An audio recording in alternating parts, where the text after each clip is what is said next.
It's August 25th. Beautiful day. Beautiful day. Normally, every morning we start out a staff Bible study. And this morning we had some extra people there with the study. And man, what usually lasts for an hour went for 3. And the only reason it stopped at 3 was because it stopped. It didn't have to stop. It could have kept on going all day. And from my vantage point, I had the privilege of having a boss, Suzanne, who was so willing to love into the lives of the people who were there at the Bible study. And instead of me doing stuff that I had to be doing behind the scenes or in the foreground, she just let me keep doing. And so she went to work behind the scenes to make up for what I couldn't do. And what Suzanne couldn't do, Joseph was doing. There was this teamwork that was going on. And the teamwork wasn't for the sake of the clinic just doing what the clinic does. The teamwork was for the sake of the kingdom of God. That's what it was all about. It was making sure that the gospel, the good news, the full message, more insights, more depths, more things to think about, more contemplation on how to conform my life to his dear son, Romans 8:29. Putting that into effect. It was really, really good. And of course, we had work today, and we had food today, and we had fellowship today, and we had all kinds of things, and we had breakthroughs physically for people, and we identified shortcomings and things that can be resolved. It's the journey. It's the journey. With every step that I go forward, I'm going to find that there's areas inside of my life that they need work. That's the beauty of fellowshipping with one another. That's the beauty of listening. That's the beauty of sharing. That's the beauty of always keeping your heart wide open for Yahweh to be able to do his good work. What a blessing. What a great day. You know, with this next week, with John Akuti's pastoral conference coming up, boy, it's going to be a humdinger. Please be praying for that. And continue to keep praying that the Lord will provide everything that he needs financially in order to be able to impact those pastors. You know, I was visiting with a person today, explaining to them all the things that are going on in Pakistan and India and Africa. And the person that I was explaining it to, their mouth was dropped open, like, wow. And I don't even share a tenth of what really is happening overseas. The people over there, whether it's in Pakistan or India or Africa, they do more with less than just about every ministry I know. And I know a lot of ministries. They just do more with less. It's amazing. And they're faithful. They're just faithful. And I can't wait to see what's going to happen in the days ahead. Wow. Praise Yahweh. Let's turn our Bibles and let's go to the book of Deuteronomy. Tonight, we begin the Torah portion, shoftim. So, shoftim comes from the word shafat, and shafat means judge. Shoftim is actually the word judges. And what I want to talk to you about tonight is I'm not going to go into Matthew chapter 18, but I made this comment today.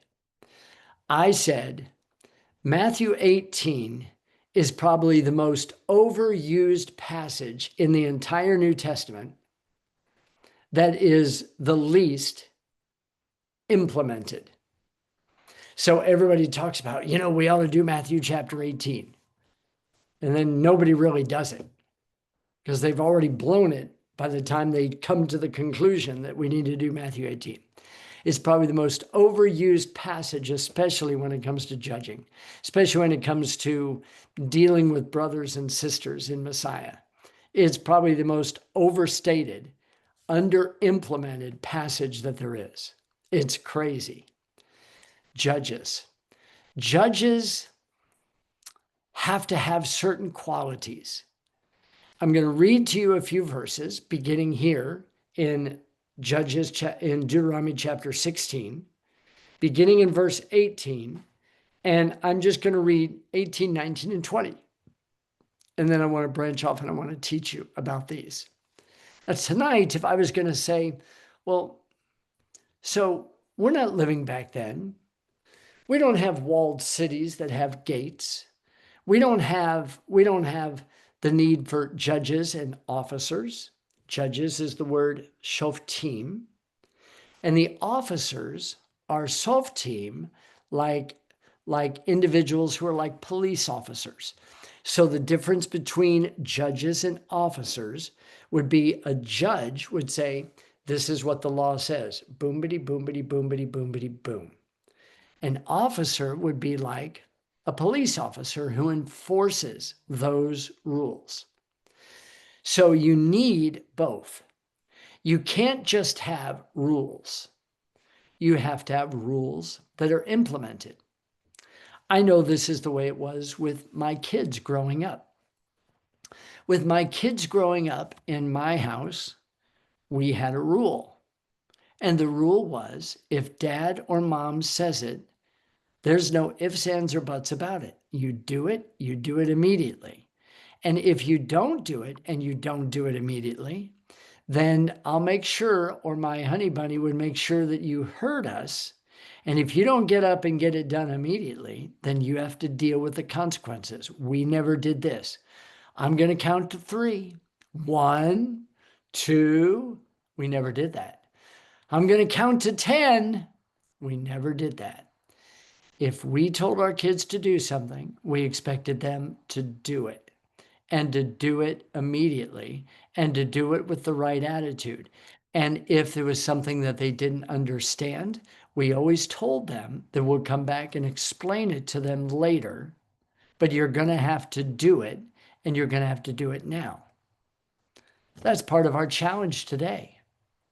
Judges, righteous judges, judges who can't be bribed, judges who hold to a certain standard and there's no fudge factor, judges who aren't concerned about whether you have money or whether you don't have money. Like James chapter 2 says, if there's a man who comes into your assembly and he's got bukus of bucks, you say to him, oh my stars, you're such a dashing, debonair man.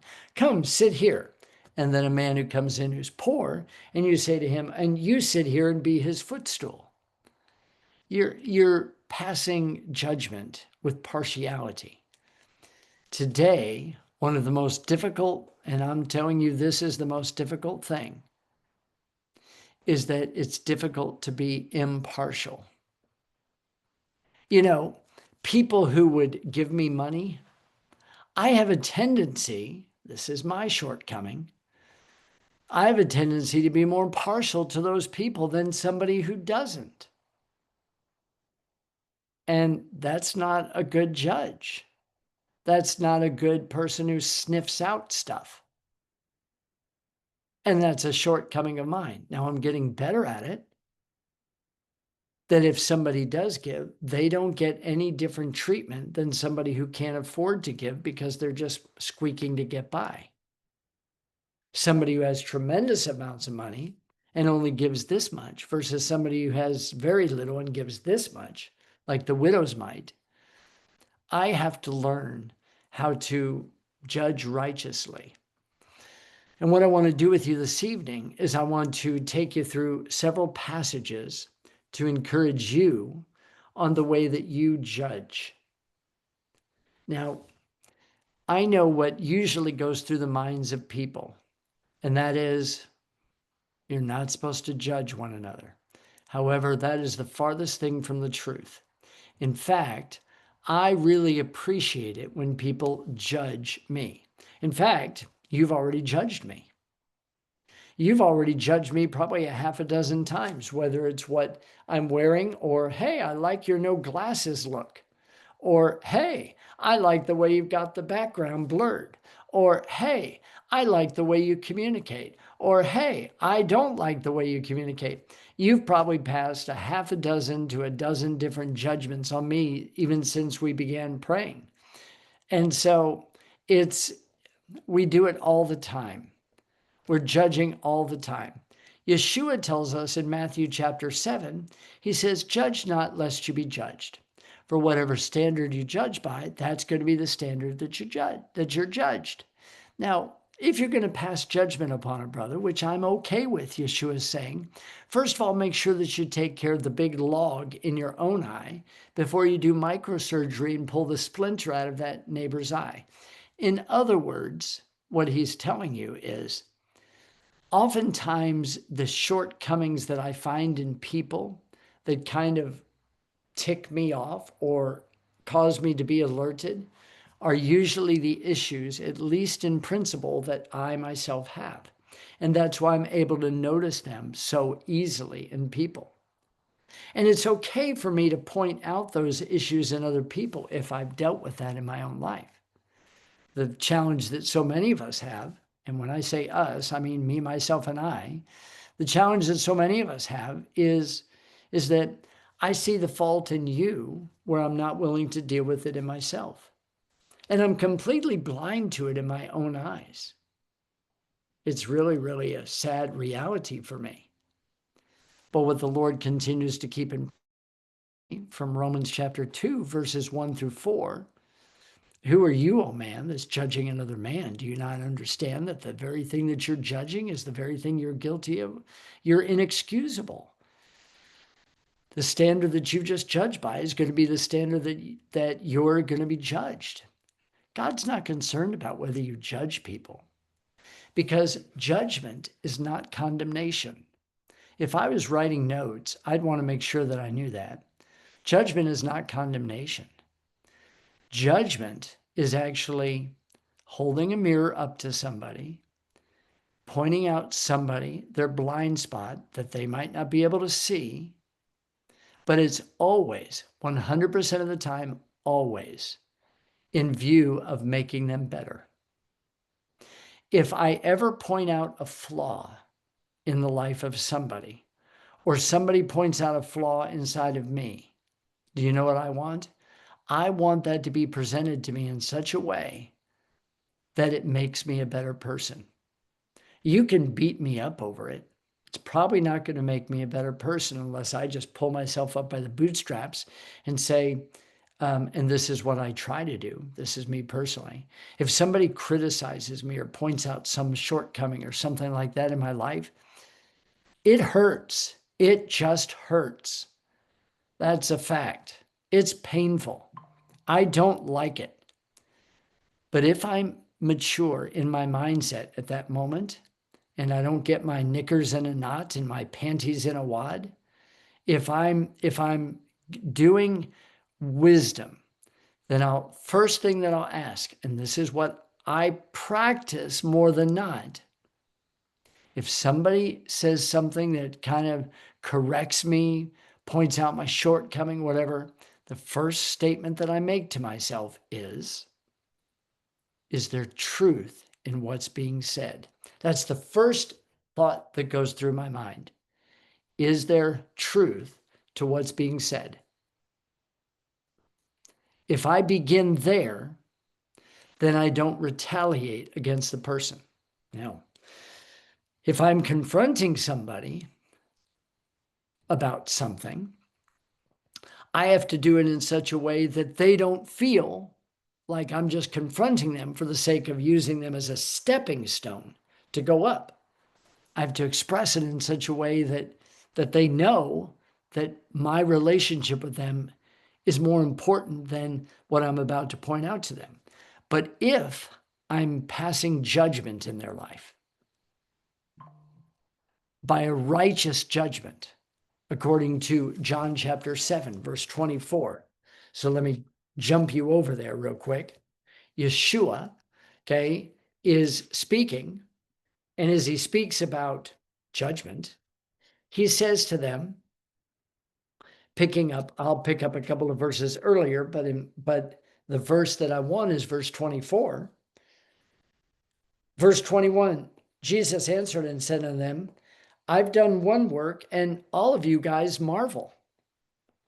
Moses therefore gave unto you circumcision, not because it is of Moses, but of the fathers. And you on the Sabbath day circumcise a man.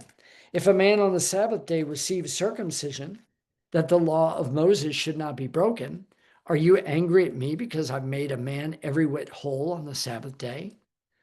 Judge not according to appearance, but judge righteous judgment. This is the standard. Now, as we begin shoftim, judges, you need to understand in your life now, you and I have relationships with people where sometimes people just, frankly, they irk you. They get under your skin. They're a burr under your saddle. Just face it. That's true. There's people whose personalities are not like yours. They grate on you. They're challenging to you. They push your buttons, purposefully or inadvertently. You can never, ever make a judgment, a right ruling, a determination based on what you see or how you feel. You have to judge righteous judgment. So you say, well, how do I go about doing that?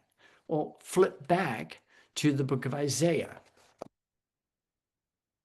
and go to Isaiah chapter 11.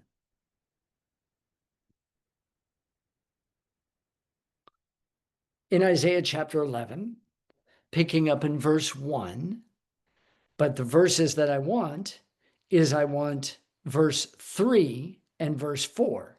But starting in verse 1, speaking prophetically of Yeshua, and there shall come forth a rod out of the stem of Jesse, and a branch shall grow out of his roots. And the Spirit of the Lord shall rest upon him, the Spirit of wisdom and understanding, the Spirit of counsel and might, the Spirit of knowledge and the fear of the Lord. These are what is known as the 7 spirits of God. These 7 spirits. Now, this individual, the Spirit of God is resting on him, the fullness of the Spirit. Whenever the Apostle Paul says, be filled with the Spirit, speaking yourselves in psalms, hymns, spiritual songs, singing, making melody in your heart to the Lord, from Ephesians chapter 5, from Colossians chapter 3, okay, to be filled with the Spirit means to have all 7 of them active in your life. The governing Ruach, the Spirit of wisdom, understanding, counsel, government, power, knowledge, and fear of the Lord. Those are the big 7. That's to be filled with the Spirit. Now, what's the purpose of being filled with the Spirit? Just so I could speak in tongues or blow on somebody and they fall backwards, or to be able to see some miraculous sign? Actually, the purpose for the 7 spirits filling the individual are for the sake of you making judgments. What? Yeah. To have discernment, to be able to sniff out something. Have you ever heard the expression, something smells fishy? I smell a rat. I can smell you coming a mile away. Discernment, sniffing out, sensing, intuitiveness, that spiritual insight that sees beyond the physical and recognizes and penetrates deep into the heart of the matter. Not for the sake of condemning, but for the sake of rightly discerning things so that you can build up an individual. You know, if I go into every situation, I'm going to read verse 3 and 4 here in a second. So if I go into every conversation, and I do more times than not, I consciously think like this. I go into each conversation going, give me wisdom, Lord. What if it's just a casual conversation? Give me wisdom. Give me understanding. Give me counsel. Govern me. Let me walk in power. Let me live this out sacrificially. And let me walk in the fear of the Lord, which is the beginning of wisdom. And the whole cycle starts again.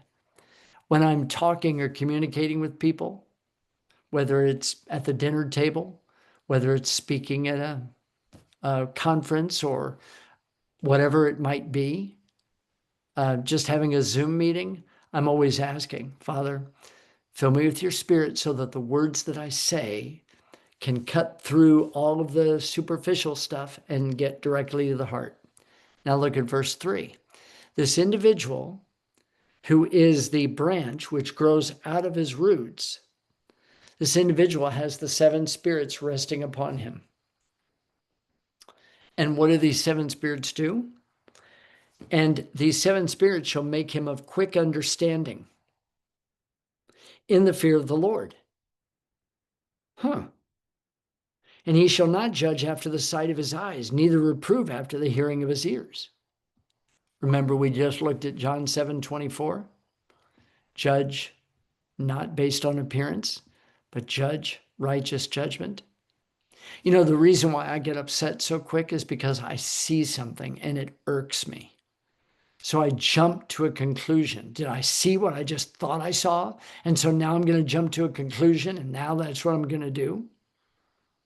My mind goes back to John Dubbs in 7th grade. John Dubbs was the classroom clown, and he was always getting in trouble. And I have to say that one day, just to be quite comical and lighthearted for just a moment, John Dubbs was notorious for tooting in class. Notorious for it. And we were in Mr. Campo's math class, and I don't know what I had for lunch, but it wasn't sitting with me. And I was sitting in one of those chairs that kind of cover you like this. And I let a root-a-toot toot, a rat-a-tat-tat, and it kept going root-a-toot toot, rat-a-tat-tat. And I would giggle and it would stop, and then it would keep going, and it would giggle and it would stop, and then it would keep going. And it lasted for, like, no exaggeration, 20 seconds. The class is busting up. The teacher's up there at the front of the board, and he turns around, and the very first thing he says is, "John Dubbs." The challenge is that when you've been doing wrong, doing wrong, doing wrong, doing wrong, doing wrong, it almost seems like you can do no right, and you're going to be accused of doing what's wrong, even when you're not doing what's wrong. And I just started laughing in that class, and John Dubbs said, "It wasn't me. It was Alan." And then the teacher goes, "It was not. It was you, John Dubbs." And to this day, I never confessed. Now I'm confessing. Oh, I feel so much better. John Dubbs was the one who, in my yearbook, he literally took a bite out of my yearbook page. And on that page, he says, "On this piece of whitey whitey, I got hungry and took a bitey." Oh, the stories of life. We oftentimes judge based on appearance. Isaiah chapter 11, verse 3 says, "This individual doesn't judge after the sight of his eyes, neither does he reprove after the hearing of his ears." So it's not what you see, and it's what you heard, because all of us, and just face it, all of us, we make judgments based on what we think we saw, based on the filter in our own mind, what we thought we heard based on what we think about that person or about the situation. This individual here, prophetically speaking of Yeshua, he doesn't judge with what he sees. He doesn't judge with what he hears. He penetrates the heart. This is what the Spirit of God does. The Spirit of God gives you an intuition. I'll share this with you as we're working backwards back to our Torah portion. Verse 4, "But with righteousness he will judge the poor, and he'll reprove with equity for the meek of the earth. And he shall smite the earth with the rod of his mouth, and with the breath of his lips shall he slay the wicked. And righteousness shall be the girdle of his loins, and faithfulness the girdle of his reins." Wow. Now that's beautiful. And of course, the passage is talking prophetically of the Messianic era when the wolf lays down with the lamb, etc., etc., etc. This is Yeshua. He doesn't judge based on what he sees. He doesn't judge based on what he hears. That's why if I see something, but I'm not sure if I saw what I saw, I continue to keep doing what I'm doing. I don't go, "How did I see what I thought I saw?" And then I try to draw a conclusion based on that. And then it starts going around in my mind. And before you know it, I'm consumed. And then what the mind does is it has this ability to be able to create through its own imagination. It has this ability to be able to create these incredible barriers, these incredible walls. okay, so I got to work on that. And this should be something that I should take with me through this week, because in the Torah portion, shoftim, it's going to be ruling after ruling after ruling after ruling after ruling, law after law, dealing with the way that I relate to men.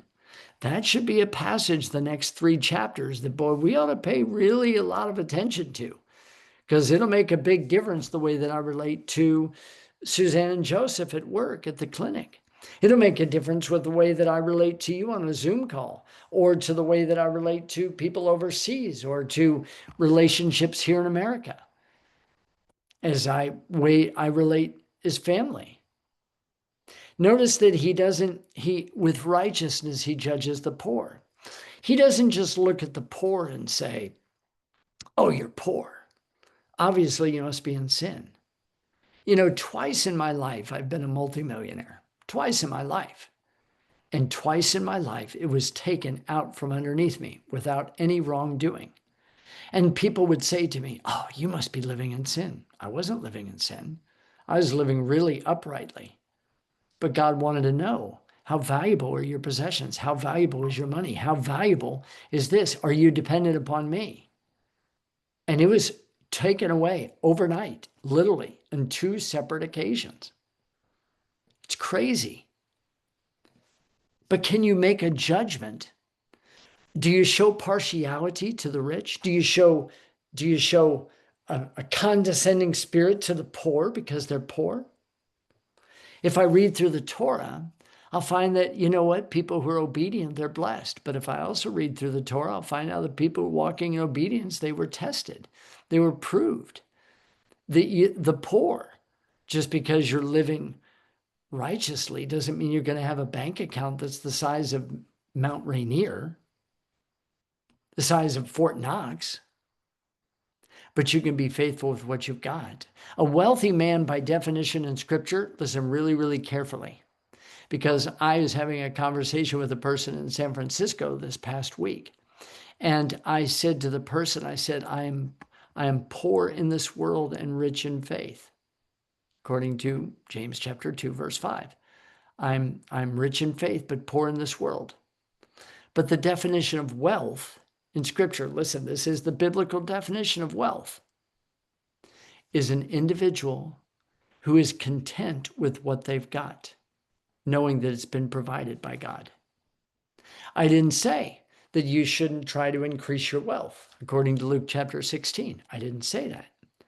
I'm just saying a person who's wealthy understands that what I have, I'm content with. My dad's life verse was Philippians 4:11. Not that I speak in respect of want, for I've learned in whatever state I am to be content. And he wasn't talking about whether I live in, India, or whether I live in Michigan, or whether I live in Colorado or Texas or Kansas City. He wasn't talking about that kind of state. Whether I'm up here on cloud 9 or whether I'm down here at the bottom of the barrel. The Apostle Paul was at the bottom of the barrel a lot. And it wasn't because he was living in sin. He was put into prison. Just because things are not going well doesn't mean you're not living righteously. But then again, just because you're doing well doesn't mean you're living righteously. You have to test your own heart. Over in the book of Mark, let me take you over to the book of Mark. And let me take you to chapter 10. And let me just build off of this concept of passing judgment and having discernment.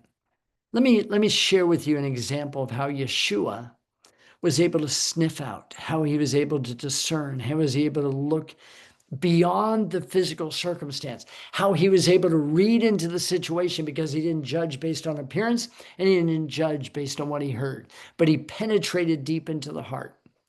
There's a rich young ruler who comes to him here in Mark chapter 10, beginning in verse 17. And there's an individual who comes running to Yeshua, and he kneels down in front of him and he says, "Good master, what must I do that I may inherit eternal life?" And Yeshua says, "Why do you call me good? There's none good but that which is God." Now, Yeshua was not saying he was not good. Yeshua was saying, well, I'm the manifestation of God in the flesh. But I'm telling you that the source for goodness is God. And so literally, that's why if I read through just the letters of the Apostle Paul, let alone the Torah, the Tanakh, and the Gospels, I would find out that there's people all over the place that were called good. All over the place that were called good. There's coming a day where you may be called good. Well done, you good and faithful servant. You've been faithful over a few things, I'll make you ruler over much. But we have this tendency, because we read it in one verse, like a Romans 3:10, there's none good, no, not one. Then we think, oh, well, that means everybody. But if I knew which psalm he was quoting from and why he was quoting from that, then I would understand what he was saying. Because there's individuals that are tov, that are good. There's individuals that are righteous. There's individuals that are faithful. And there's individuals that are not. Yeshua had the ability to judge. And in his judgment, he was able to see beyond what he saw. He was able to listen beyond what he heard. He was able to penetrate the heart. And this is what I would encourage you to do. As you and I continue to keep growing in our relationship with the Lord, with Yahweh, through the presence of the Spirit, with the intercessory ministry of Yeshua, drawing us closer to the Father, in the body of Christ, I would say, please use 2 ears and 1 mouth in proportion. God gave you 2 ears, 1 mouth. Please listen twice as much as you speak, unless you're being asked to speak. Listen more than you talk. Judge not based on appearance, not on what you hear.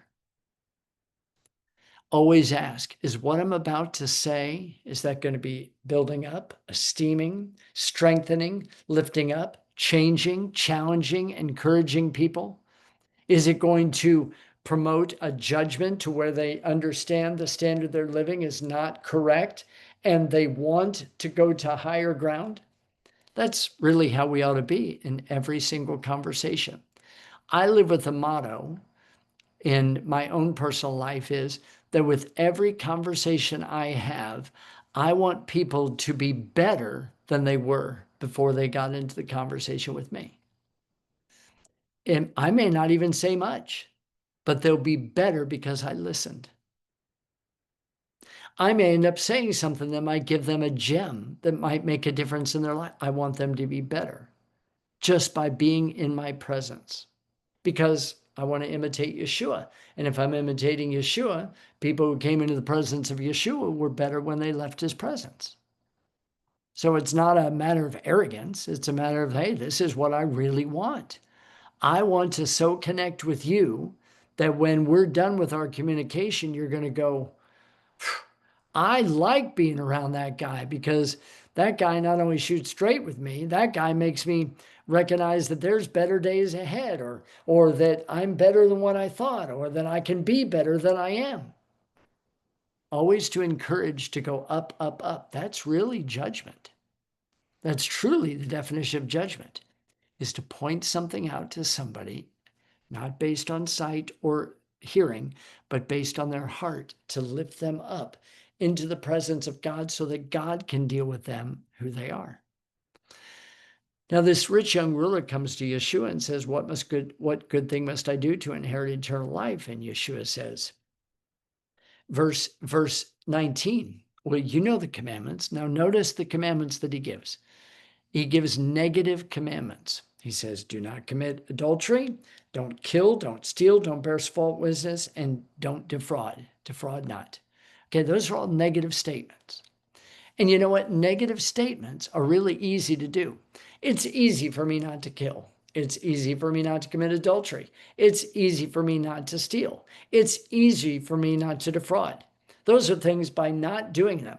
But by not doing them, that doesn't mean I'm being righteous.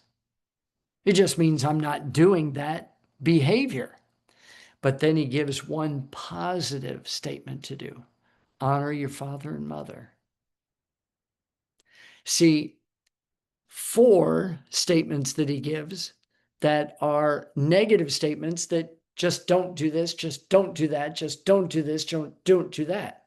Now, what Yeshua is doing, and what I'm pointing out to you, though there's many layers to this, is that Yeshua is demonstrating judgment. He has an individual who brings a question to him. He answers the question with a question, which is always the best way to address people, okay? Rather than telling them how the cow eats the cabbage and telling them that this is the way it is and this is how it is and blah, blah, blah, blah. What he's doing is he's expressing and he's saying, okay, let me ask you a question. And he goes, I've kept these from the time of my youth. And what Yeshua does by being a righteous judge is Yeshua continues to ask questions and make statements to penetrate beyond the physical outward appearance to get into the heart.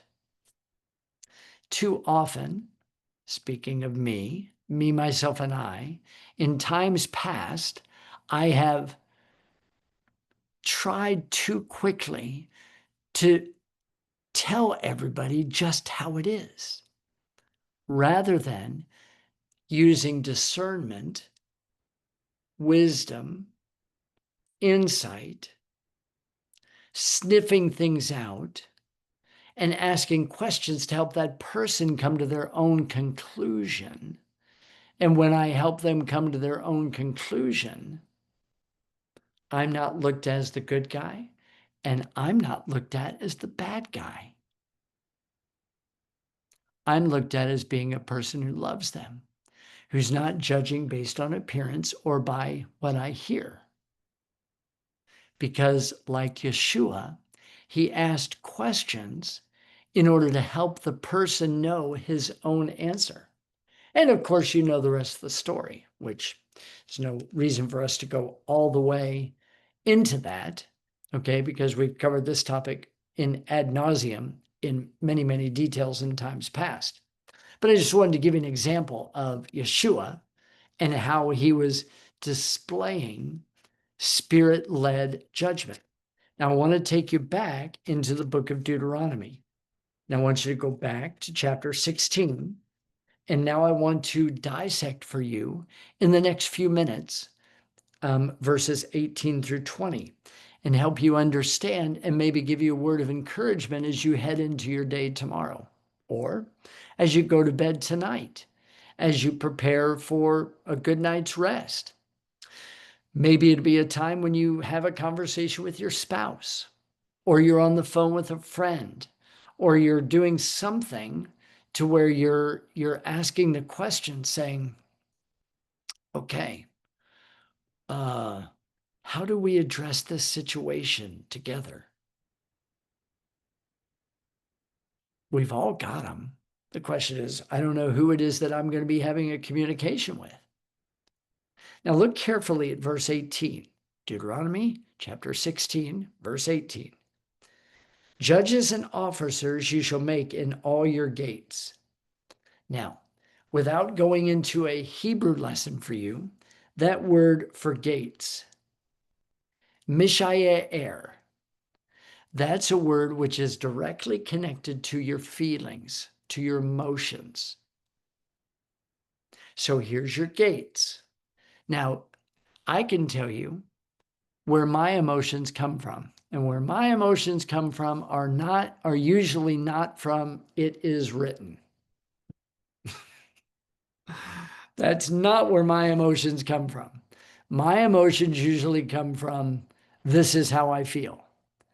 The word for gates that's used right here is directly connected to the word in Hebrew for your emotions, for your intuition, for the way that you see things, for the way that you hear things.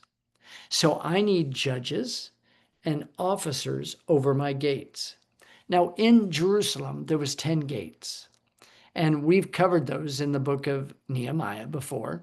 And I've showed you the revelation of salvation all the way around from gate number 1 all the way to gate number 10, and the repeating cycle of growth.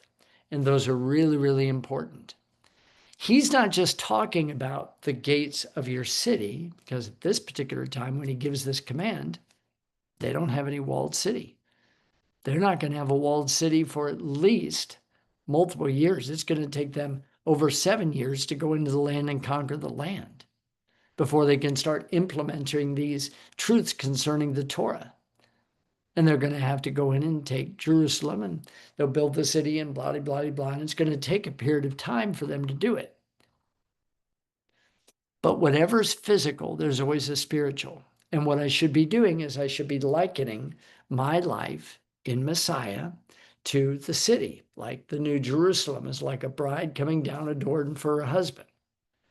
I need to recognize that I have gates. Now, just from here on up, I've got 7. I've got 2 eyes, I've got 2 ears, I've got 2 nose holes, and I've got 1 mouth. 2, 4, 6, 7. I've got 7 gates. And what I need is I need judges and I need officers for those gates. The judges are the ones who say, okay, do you remember the little children's story, nursery rhyme? Be careful, little eyes, what you see. Be careful, little ears, what you hear. Be careful, little mouth, what you say. Be careful, little hands, what you touch. Be careful, little feet, where you walk. Be careful. So there's a standard of righteousness to judge our lives, a standard of God's rules. And the purpose for the rules, as we've seen over the past 3 weeks, is that you can live, so that you can be blessed, so that you can be happy, so you can be fulfilled, so you can achieve everything that God's calling you to do. That's the purpose of all the instructions, all the Torah that God gives. It's not to be a killjoy. It's not to make your life miserable. It's actually so that you can freely enjoy all things. So I need to put judges and officers. I need to keep the standard before my eyes, my ears, my discernment, my mouth. Careful what goes in, careful what comes out, governing it. I've got to put a watchman over the lips of my mouth, over the door of my mouth. I need to make sure that my discernment's working good, that I don't have sinus issues up here and creating blockage. I need to make sure that my eyes are seeing 20/20. I need to make sure that there's no earwax in my ears so that I can hear appropriately. I need to know what the standard is for what I should be listening to, what I should be seeing, how I should be discerning, and how I should be feeding and speaking. I need to know the judges. Boomity, boomity, boomity, boomity, boomity, boomity, boom. And then I have to have officers. I need to have someone who's willing to enforce those rules.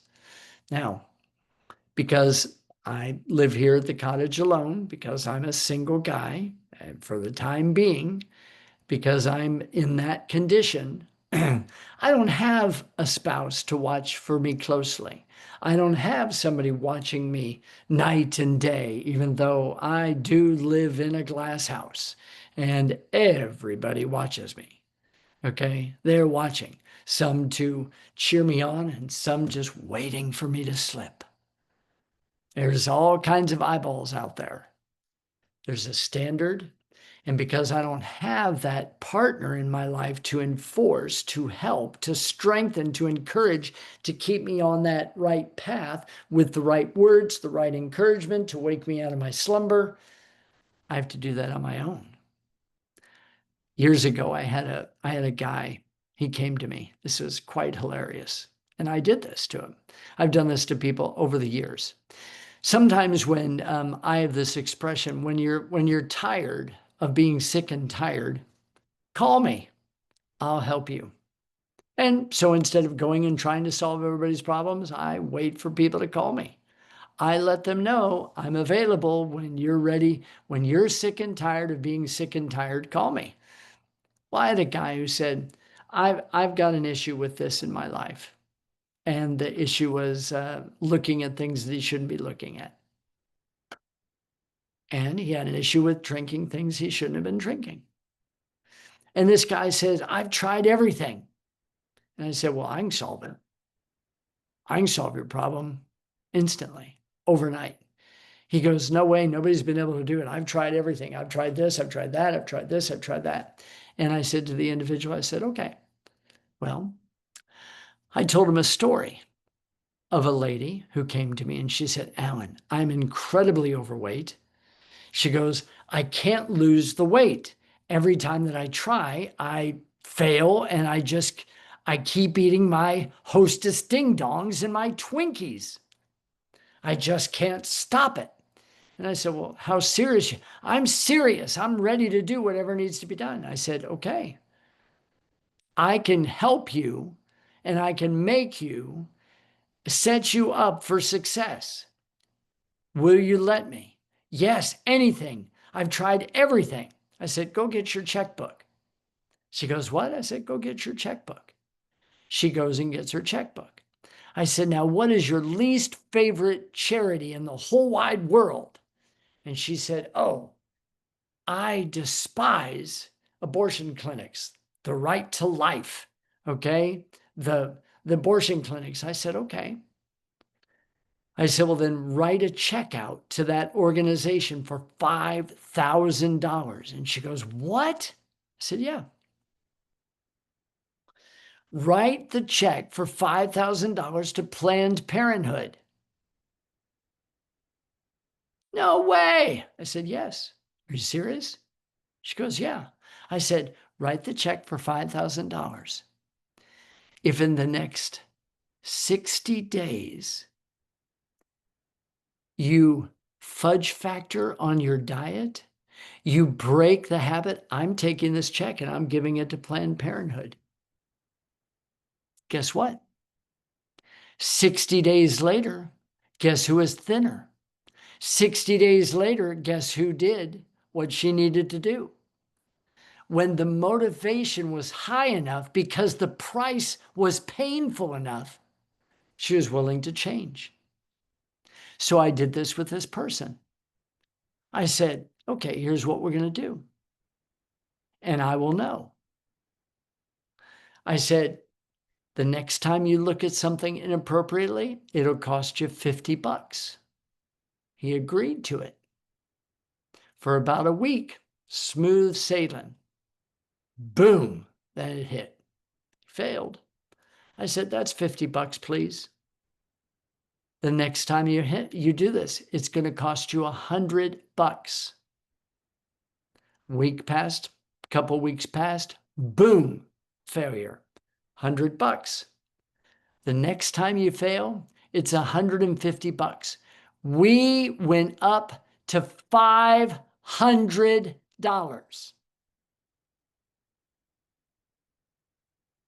until it hurt so bad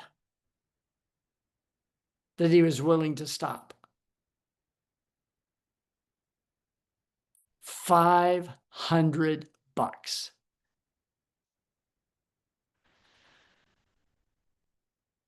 We'll all do what we need to do with our eye gates, our ear gates, our nose gates, our mouth gate.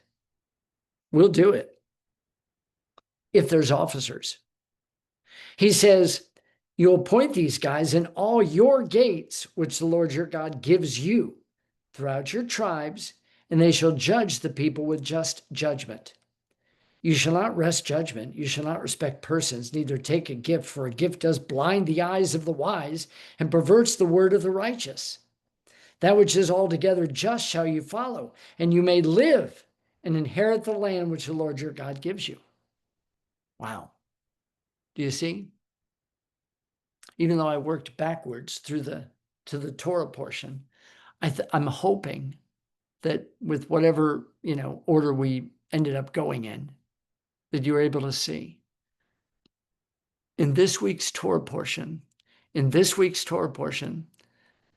my personal opinion, as I've shared with you before, is that the timing of the Torah portions is exactly where I am.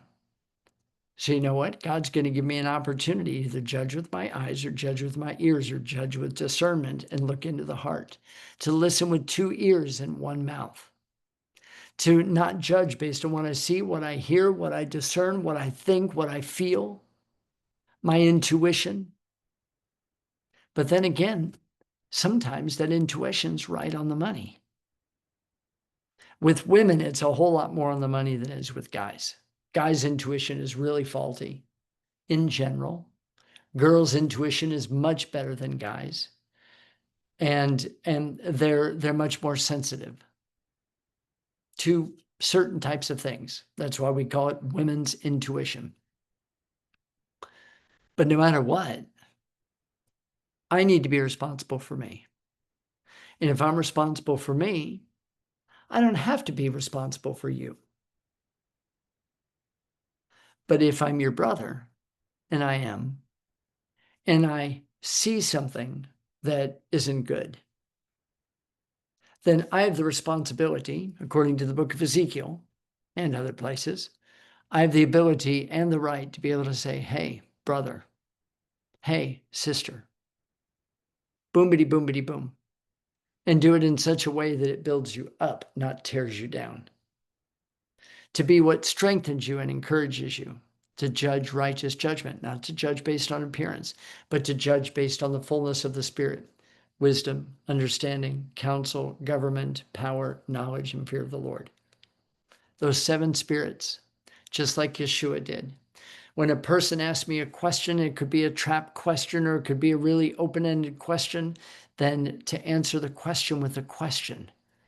See, all questions should lead to good questions, which should lead to more information, which causes you to ask more questions. Good questions should never be yes or no. Good questions should never be yes or no. They should always foster more information, more questions, more inquisition, more inquisitive nature. And that's why our judgment that we should judge, as 1 Corinthians chapter 5 tells us, the Apostle Paul says, hey, don't worry about those guys that are out there judging them. You're supposed to judge the ones who are within. I need people to judge me. I don't need people to condemn me. I need people to judge me with righteous judgment, not based on what they see, not based on what they hear. I need them to judge me based on their love and their heart for me to see me become the best that I can be. That's what I need. I would venture to say that's what you need too. The problem is that very seldom do we ever really open up to anybody because we're afraid that's not what we're going to get. We're afraid we're going to be condemned. We're afraid that we're going to be judged. We're afraid that we're going to be alienated, ostracized, all kinds of stuff. That's real fear. And that's part of our problem as a body of Messiah today, is we become so judgmental, so critical, and so blind to our own shortcomings that we're so busy finding the faults with other people that we don't have judges and officers at our own gates to which the Lord has given to us. Those who will judge righteous judgment, those who will not take a bribe, those who will not be easily influenced by wealth or by poorness, those who will do equity. They'll be fair to individuals, not based on this or that or this or that. They'll do it according to what the scripture has to say. It's a lifelong process. May we all get good at it. Let me end the call. Wish you a great night, and then open it up for any types of questions or comments that you might have for the evening. And happy Monday evening and Shabbat Shalom.